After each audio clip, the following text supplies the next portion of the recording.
Alors, donc là on est dans une situation où on a déjà créé, donc on a déjà ouvert, créé le body, fait une part design. Maintenant on va voir ce qu'on peut faire avec une esquisse.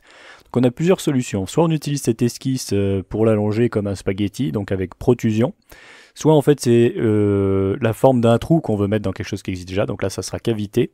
Et puis il y a révolution aussi qui est très intéressant, qui permet de le faire tourner en fait, comme si on voulait faire une toupie sur ce motif. Alors par exemple je vais vous montrer ce qui se passe avec protusion. Donc là je viens juste de fermer mon esquisse et les sélectionner, je suis dans tâche, je clique sur protusion.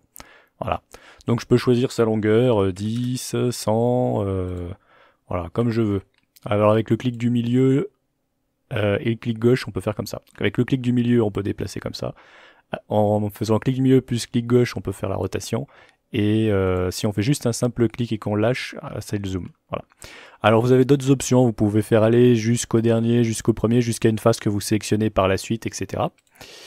Et sinon, donc là je vais resélectionner mon truc, je vais aller dans tâches, je pourrais plus choisir donc il est où révolution.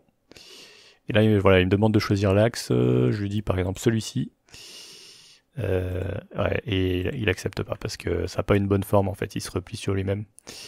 Euh, bon, enfin sachez, vous pouvez l'utiliser quoi.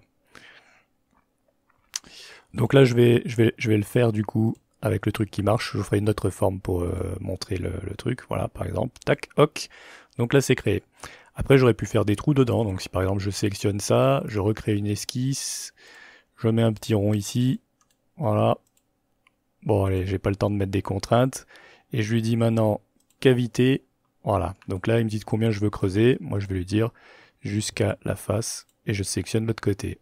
Et je fais OK. Voilà. Maintenant, vous savez utiliser extrusion et faire les trous.